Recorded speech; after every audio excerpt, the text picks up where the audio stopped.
Assalamualaikum dan salam sejahtera. Saya Nazri Kaha. Ini secara langsung analisis awani. Pagi tadi kita digemparkan dengan letupan bom di sekitar Jalan Bintang of Jalan Bukit Bintang sekitar awal 4.20 pagi. Melibatkan 14 orang tercedera. Salah seorang daripada mangsa tersebut sudah pun meninggal dunia, dan ini menggemparkan negara apabila isu berkaitan dengan jenayah melibatkan senjata api, dan hari ini kita mendengar ia melibatkan bom tangan ataupun hand grenade. Ia mungkin menjadi persoalan bagaimana ia berlaku di kawasan yang sesak, kawasan yang padat, menjadi tumpuan warga kota dan juga pelancong asing diletupkan dengan bom tersebut, dan juga bagaimana ia dapat jatuh ke tangan pihak yang bertanggungjawab yang ada motif tertentu. Jadi ini antara satu cabaran yang terpaksa dihadapi penguatkuasa Kementerian Dalam Negeri, kerana banyak lagi ancaman-ancaman lain yang kita sedia maklum. Kalau kita meneliti, antara ancaman yang terbaru adalah ancaman pengganas ataupun keganasan yang melibatkan anggota IS yang berada di Timur Tengah, terutama di Syria dan Iraq, tetapi ia menggemparkan dan memberi ancaman kepada seluruh warga dunia. Bagaimana anggota penguatkuasa kita, terutama di kalangan anggota PDRM dan juga anggota risikan kita untuk meneliti semua ancaman ini, dan banyak lagi ancaman lain yang kita perlu lihat. Mungkin itu yang akan saya bawa perbincangan saya pada malam ini. Bagaimana kita melihat cabaran Kementerian Dalam Negeri dan juga keselamatan dalam negeri, yang saya kata pun amat bertuah pada malam ini. Yang berbahagia, yang berhormat Datuk Seri Dr. Wan Junaidi Tuanku Jaafar. Selamat datang Datuk Seri. Timbalan Menteri Dalam Negeri sudi hadir ke secara langsung analisis awani pada malam ini. Mungkin sedikit respon Datuk dengan apa yang berlaku di Jalan Bukit Bintang pagi tadi. Walaupun Datuk sudah memberi kenyataan akhbar pada awal kepada pihak media, tetapi pada malam ini mungkin ada maklumat terbaru yang Datuk Seri boleh berkongsi sama pada malam ini. Yang sebenarnya pagi tadi kita digemparkan dengan penghabaran letupan yang berlaku di Bukit Bintang, di Cherry Blossom Night Club di hadapan itu. Jadi kita dapati bahawa beberapa orang telah cedera dan sebagainya, dan baru petang ini kita dimaklumkan bahawa salah seorang daripada telah meninggal dunia, yang saya dipahamkan orang daripada Sarawak kalau tak salah dia. Ya. Jadi kita rasa sedih benda ni berlaku sebagaimana yang saudara Nazri sebut, berlaku di tengah-tengah bandar, di tempat yang sesak dengan pelancong-pelancong dan orang tempatan untuk beriadah dan tu berpoya-poya ataupun tempat lepak lah, ya, orang Kuala Lumpur. Tapi buat sementara ini, sebagaimana saya sebut pagi tadi, ya, kita pihak polis akan menyiasat daripada semua sudut, dalam semua sudut, dalam semua keadaan, dan kita tidak akan melihat dari satu sudut saja. Ya.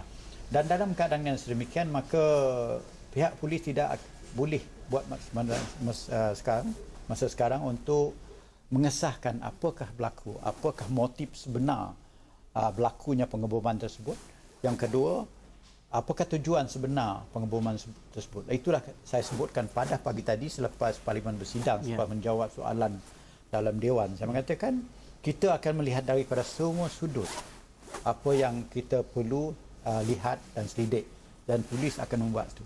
Bila dapat semua butiran-butiran nanti, baru boleh kita memberi penjelasan kepada masyarakat umum.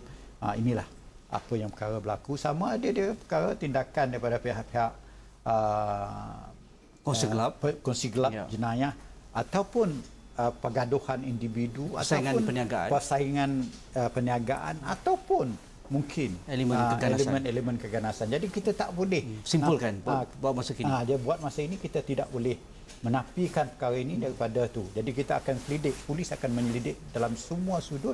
Selepas tu barulah kita mengetahui sebenar. Lagipun perkara ini baru pun hampir belum sampai pun 24 jam, ya, sebenarnya. Jadi berilah peluang sikit kepada pihak polis dan kementerian untuk menilai keadaan ini dan buat penyelidikan dan risikan untuk mengetahui sebenar apa yang berlaku. Datuk dalam beberapa bulan lalu ada membuat kenyataan media menyatakan bahawa pihak berkuasa sedang meneliti secara serius bagaimana lambakan ataupun banyaknya senjata api berada dalam negara. Sama ada isu ini melibatkan pelobosan di kawasan sempadan yang begitu luas dan juga panjang, terutamanya berjiran dengan negara jiran kita dan sebagainya. Dan begitu juga isu berkenaan inventory senjata yang ada pada kataupun kaki tangan penguatkuasa, termasuk PDRM, anggota ATM dan badan-badan penguatkuasa yang lain. Kerana ini penting. Apa yang berlaku apabila kita mendengar letupan bom, maksudnya ia begitu mudah dan boleh didapati di mana-mana saja. Dan sebelum ini kita dengar kataupun rompokan melibatkan senjata api. Tetapi hari ini kita mendengar letupan bom, hand grenade. Jadi bagaimana Datuk melihat isu ini? Jadi itulah kenapa bagaimana saya sebutkan tadi, kita tidak boleh membataskan penyelidikan kita kepada satu sudut saja. Kita kena melihat semua sudut. Bahkan soalan pembolosan daripada sempadan-sempadan kita umpamanya 600 km. Negara Panjang, Malaysia lah ada salah satu negara yang bukan mudah nak dipertahankan sempadannya daripada dibolosi oleh mana-mana pihak yang mahu membuat perkara tersebut. Umpamanya sempadan kita dengan Thailand hampir 600 km. Kalau Sarawak umpamanya dengan Indonesia sebanyak 2,100 km. Kita dengan Brunei hampir 100 km. Dan sempadan Sabah dengan perairan Filipina 1,700 km. Dan perairan kita pula. Perairan kita pula daripada Brunei hinggalah ke Laut Andaman. Laut Andaman dan juga di seberang Kelantan. Betul. Berapa ribu kilometer sebenarnya hendak dijagakan oleh pihak-pihak berkuasa. Jadi ini memang satu keadaan amat mencabar kepada pihak-pihak berkuasa, bukan saja polis tetapi juga maritim, navy, semua sekali. Jadi dalam keadaan semikian, pihak kerajaan, Kementerian KDN, Kementerian Dalam Negeri, pihak Kementerian Pertahanan dan juga maritim memang bekerja keras dan mencari teknologi yang terbaru untuk membantu kita membuat kawalan sedemikian ini. Menteri pada beberapa bulan yang lepas telah mengumumkannya kita hendak mengadakan benteng ataupun pagar batu di sempadan Thailand. Kerana di situlah letaknya pembolosan yang betul-betul dan sebagainya. Yang membawa banyak perkara. Dadah, senjata dan sebagainya. Sebagaimana yang kita ketahui daripada risikan yang kita terima, daripada tangkapan yang kita buat, bahawa inilah senjata yang dibawa menerusi sempadan tersebut. Okey, Datuk, kita rehat yang pertama. Selepas ini kita akan kembali. Apa benda-benda yang ada di depan saya ini, di depan Datuk Seri ini, ada Al-Quran, ada bahan-bahan bercetak dan sebagainya. Ini semua adalah di bawah tanggungjawab agensi di bawah Kementerian Dalam Negeri. Apa maksudnya untuk perbincangan saya pada malam ini? Kita rehat dahulu, jumpa lagi selepas ini.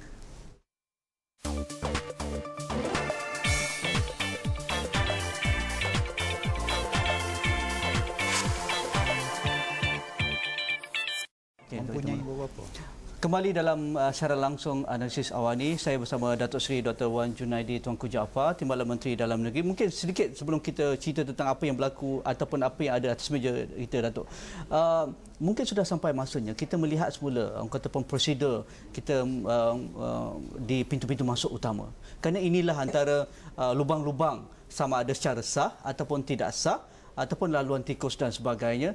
Kita perlu pertingkatkan pintu-pintu masuk kerana kita tahu inilah sumber-sumber pelbagai isu dalam negara kita. Isu penyelundupan, isu kataupun perebutan kuasa di antara sindiket kata kongsi gelap, isu berkaitan dengan pemerdagangan manusia, isu berkaitan dengan pembunuh upahan dan sebagainya. Jadi jika kita dapat tutup punca di mana dibawa masuk katakan senjata api dan juga perkara-perkara yang membahayakan negara, pastinya kita akan mudah melihat ke dalam itu, Datuk.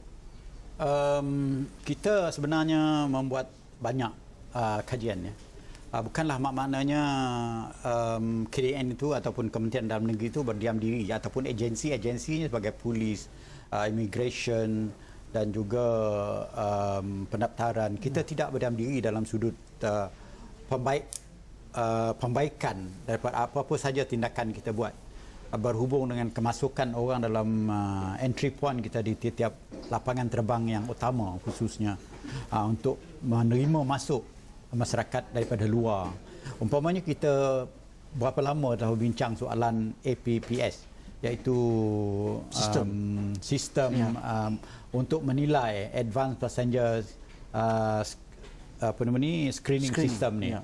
Kerana itu sudah diguna pakai di luar-luar negara. Jadi banyak negara telah mengguna pakai perkara ini, dan kita masih dalam peringkat perbincangan dengan Interpol untuk menandatangani satu MOU dengan Interpol supaya APPS ni mendatangkan satu manfaat yang besar pada kita, supaya kita bukan saja mengetahui siapa yang akan masuk, siapa yang buat reservation tiket di luar negara sana untuk datang ke Malaysia.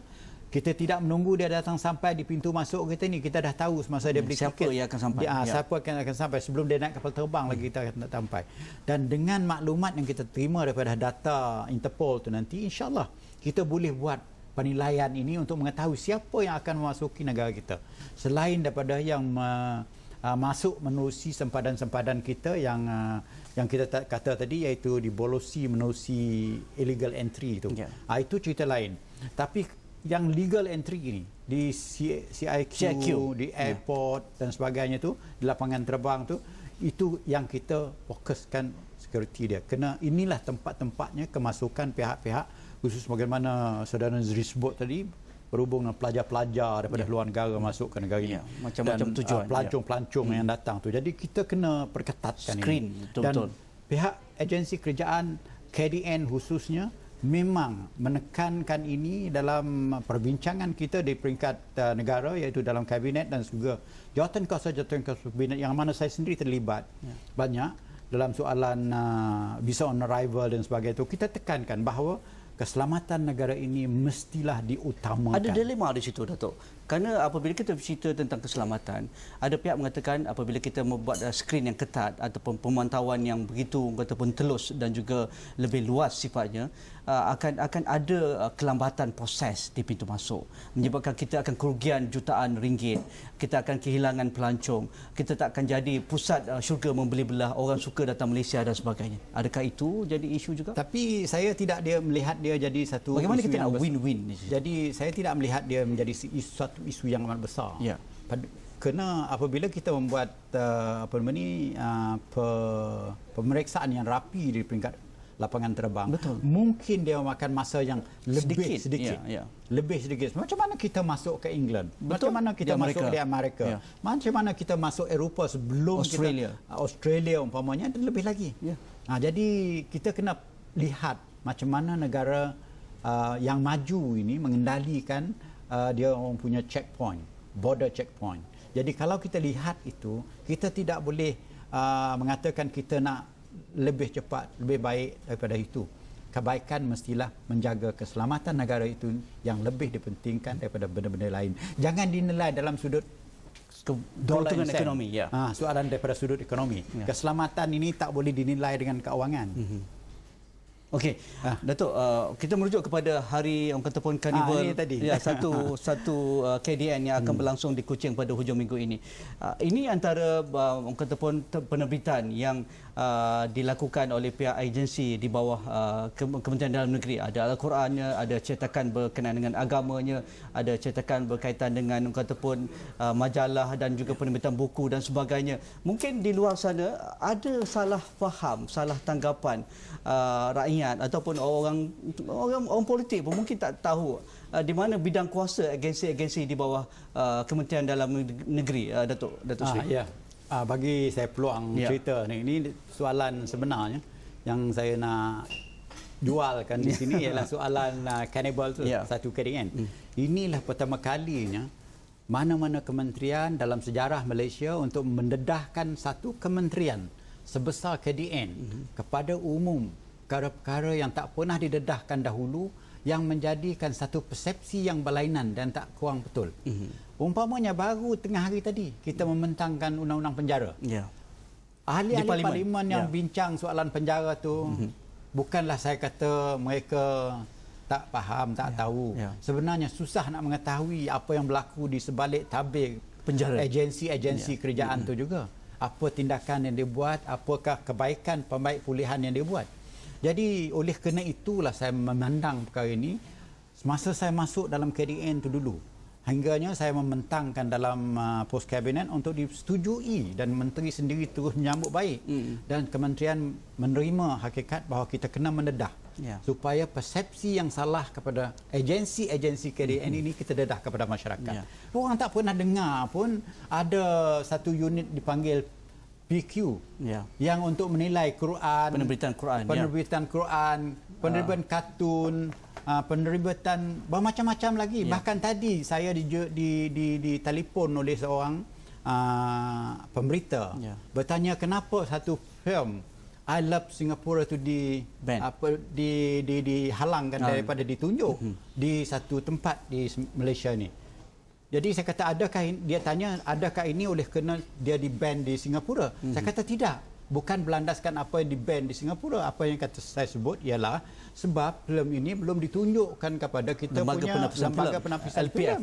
Sebelum dia dipamerkan kepada umum, dia mesti ditunjuk sana dulu, dia bagi CJ dibolehkan, baru dia boleh diumumkan. Jadi tugas agensi ini, penapisan filem ini untuk menghalangkan supaya menurut setiap filem yang nak keluar mesti melalui dipamer kepada umum, mesti ditunjuk kepada pihak penapis filem dan diluluskan dulu, barulah dipamer kepada bukan oleh kerana orang lain telah menghalang. Jadi ini persepsi yang salah ni saya perbaikkan. Okey Datuk. Jadi kita rehat yang kedua. Kita ada masa lagi. Kita rehat yang kedua. Selepas ini kita akan mengetahui lebih banyak apa salah tanggapan tersebut dan bagaimana karnival 1 KDN yang akan berlangsung di Kuching dan akan dituruti di tempat lain ataupun di wilayah-wilayah lain akan memberi peluang kepada orang ramai dan pihak-pihak tertentu mengetahui lebih lanjut agensi dan juga fungsi di bawah Kementerian Dalam Negeri. Kita rehat dahulu.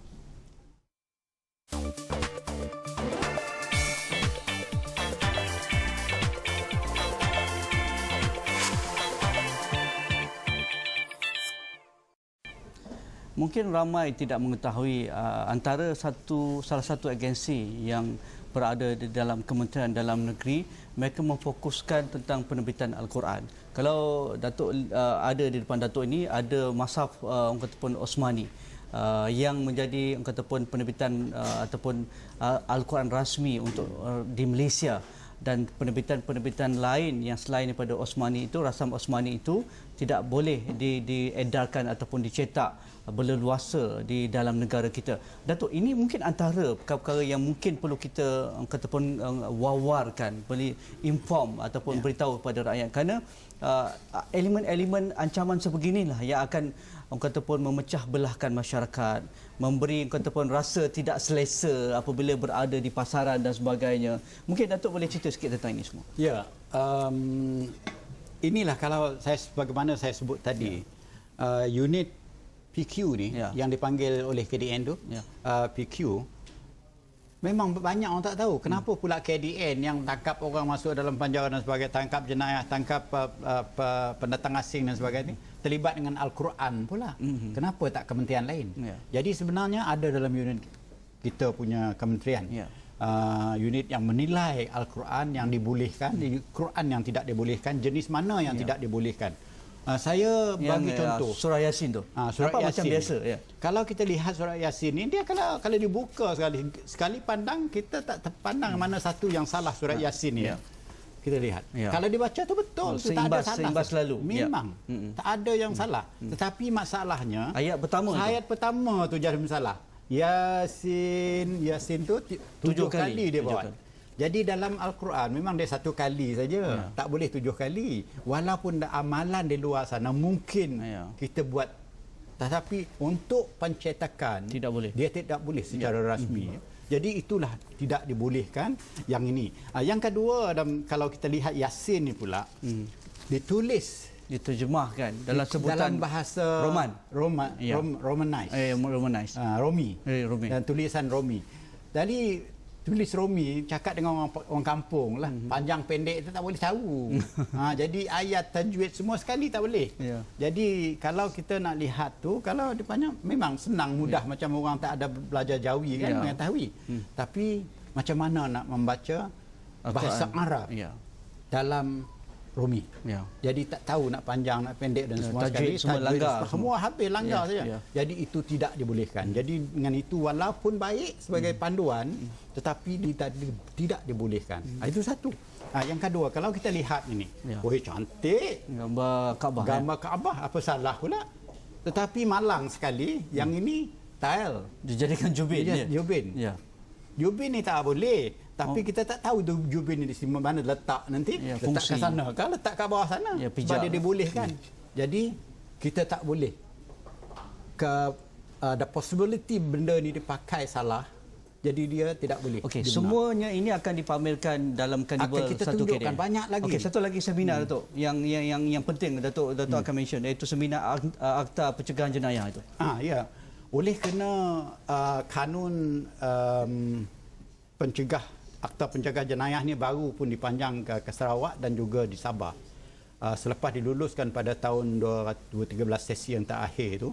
Jadi kita kena perkenalkan undang-undang ni kepada pihak-pihak penguatkuasa, polis, penjara dan sebagainya di Sarawak. Jadi implikasi undang-undang ini bukan dia soal menangkap saja. Ya. Soalan dia membimbing dan memulihkan mereka yang terlibat di dalam undang-undang jenayah ni. Jadi itulah undang-undang ini saya mencadangkan supaya kita adakan satu seminar yang plus itu disetujui oleh KDN supaya kita adakan seminar untuk beri penjelasan kepada pegawai-pegawai penguatkuasa. Dan di samping yang sama kita boleh memperkenalkan pada masyarakat-masyarakat lain bahawa undang-undang yang diperkenalkan di Sarawak dan Sabah ini dipanjangkan daripada Semenanjung, kita laksanakan di Sarawak, di Sabah, walaupun memakan masa sedikit. Kenapa kita makan masa sedikit? Walaupun sudah dilulus pada bulan April lepas, belum dilaksana lagi. Sebab undang-undang ni di bawah satu prinsip dia tidak boleh dikenakan secara balik ke belakang. Ya, di ke depan. Ke belakang. Makna dia, apa saja butiran, apa saja rekod lama tu tak boleh dipakai.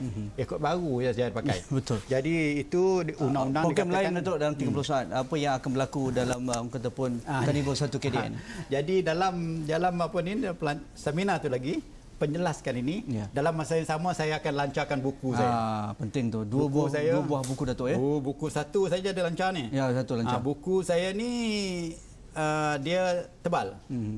Setebal 560 muka. Pengalaman Datuk dalam anggota beruniform. Semasa saya dalam polis, pengalaman saya diterima ke dalam buku. Pengalaman saya 13 tahun. Jadi banyak benda yang boleh kita pelajari dan kita ketahui. Ya.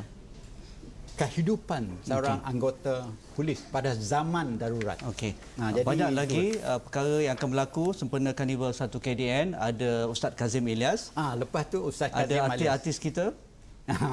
Ustaz Kazim Ilyas, walaupun Ustaz ni telah ada engagement tempat lain, bila kita berhubung dengan beliau, mahu juga dia datang ke Kuching pada 12 hari bulan